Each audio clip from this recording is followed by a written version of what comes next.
আসসালামু আলাইকুম। এখন যেহেতু বৃষ্টির সিজন, তাই এই সিজনে কাজ করতে আমাদের একটা বিষয় নিয়ে বেশ সমস্যায় পড়তে হয়, আর সেই সমস্যাটা হচ্ছে জোক। এই জোকের নাম শুনলে অনেকে হয়তো ভয় পেতে পারেন, অনেকের হয়তো খারাপ লাগতে পারে, কিন্তু আমাদের তো ভয় পেলেও চলবে না, আবার খারাপ লাগলেও চলে না। এর কারণ হচ্ছে এই বৃষ্টি কাদার মধ্যেই খামারের এই কাজগুলি আমাদেরকে করতে হয়, এটা বাধ্যতামূলক। আজকে আমরা যেখানে কাজে যাচ্ছি এইটা হচ্ছে আমাদের মরিচের ক্ষেত। এইখানে আমরা মরিচ লাগিয়েছিলাম এবং কিছু বেগুন গাছ লাগিয়েছিলাম। তো আমরা মরিচ গাছগুলি আজকে উঠিয়ে ফেলবো, কারণ এই জায়গায় আমাদেরকে বীজতলা তৈরি করতে হবে। অর্থাৎ এখানে মূলত আমরা কিছুদিন পরে ধান লাগাবো, ওই ধানের চারাটাই আমরা এখানে দিব এবং এই জায়গাটাকে পরিষ্কার করব। দেখতেই পাচ্ছেন যে জায়গাটার অবস্থা কি, এবং জোকের কারণে ওরা এখান থেকে কাজ করতে পারতেছিল না, কারণ কিছুক্ষণ আগে এখানে বৃষ্টি হয়েছে। এই বৃষ্টির কারণে জোকের আনাগোনা একটু বেশি হয়েছে। তার উপরে তো আমরা এখানে এসেছি, মানুষের গন্ধ পেলে এগুলি একটু দ্রুত চলে আসে। তো আমরা চেষ্টা করতেছিলাম যে এখান থেকে জোকগুলিকে তাড়িয়ে দিয়ে তারপর আমাদের কাজগুলি সুন্দরভাবে শেষ করার জন্য। তো এটা করার জন্য আমরা যে কাজটা করি সেটা হচ্ছে লবণ এবং পানিকে একসাথে মিক্সড করে ওইটাকে আমরা স্প্রে করে দিই যেখানে আমরা কাজ করি, মানে যে জায়গাগুলিতে কাজ করা হয়। তো এটা দেওয়ার কারণে হচ্ছে যে ওই জায়গাগুলিতে জোক তেমন একটা আর থাকে না।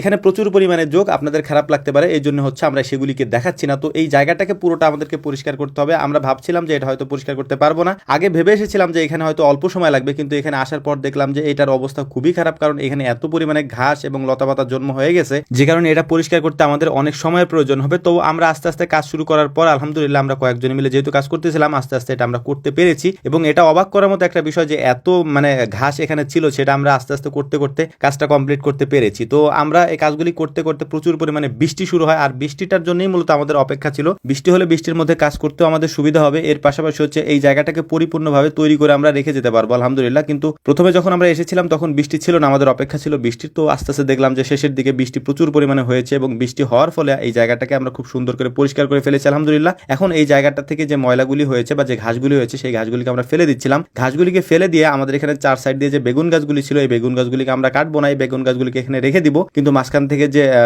মরিচ গাছগুলি ছিল সেগুলিকে আমরা কেটে ফেলে দিয়েছি। আর এরপরে হচ্ছে যে এই জায়গাটাতে আমরা নাইংলা বলি এটাকে, আলের মতো আপনাদেরকে আমরা দেখাবো সেটা, ওইটা দিয়ে টেনে এখানে যে বাকি ঘাসগুলো আছে সেগুলোকে আমরা ফেলে দেবো ইনশাআল্লাহ। তো আমরা যেহেতু অনেক আগে এসেছি, তাই হালকা নাস্তা আমরা এখানে করে নিচ্ছিলাম, কিন্তু তার মধ্যেই দেখলাম যে আমাদের আশেপাশে দিয়ে জোক দেখা যাচ্ছে। তো আমরা দ্রুত এখান থেকে খাওয়া দাওয়া শেষ করে চারপাশে যে বেগুন গাছ রয়েছে, এই বেগুন গাছে বেশ কিছু বেগুন রয়েছে, এই বেগুনগুলিকে আমরা ছিঁড়ে নেব প্রথমে। এরপরে হচ্ছে যে মূলত আমরা এই নাইংলা দিয়ে এই জায়গাটাকে সুন্দর করে এখানে যে বাকি ঘাসগুলি আছে সেগুলিকে আমরা এখান থেকে ফেলে দিব এবং বেগুনগুলিকে সম্পূর্ণ এখান থেকে ছিঁড়ে নেব, যেহেতু অল্প কিছু বেগুন এখানে রয়েছে। তো তারপর হচ্ছে মূলত আমরা যে কাজটা করবো সেটা হচ্ছে যে নাইংলার কথা বললাম, এই নাইংলা দিয়ে আমরা এটাকে টেনে সুন্দর করে জায়গাটা থেকে বাকি যে ময়লাগুলি আছে বা বাকি যে ঘাসগুলি আছে সেগুলিকে আমরা এখান থেকে ফেলে দেবো ইনশাআল্লাহ। তারপর পরিপূর্ণভাবে এটা তৈরি হয়ে যাওয়ার পর এখান থেকে আমরা এখন যাওয়ার চেষ্টা করছি আমাদের বাড়ির দিকে, কারণ আমাদেরকে আরো বেশ কিছু কাজ করতে হবে। তার মধ্যে অন্যতম হচ্ছে যে ধানের চারা আমরা এখানে ফেলবো, ওই ধানটাকে মূলত আমাদেরকে ভিজিয়ে রাখতে হবে একদিন পর্যন্ত, তারপর প্রসেস করে এটাকে আমরা এখানে নিয়ে আসবো এই বীজতলায় ফেলার জন্য মূলত। তো যাই হোক আলহামদুলিল্লাহ মোটামুটি আমাদের সব কাজই প্রায় শেষের দিকে। তো একটা ইন্টারেস্টিং জিনিস আপনাদেরকে বলি, সেটা হচ্ছে জোকের কারণে আমাদের কাজ দেরি হওয়ার কথা, তবে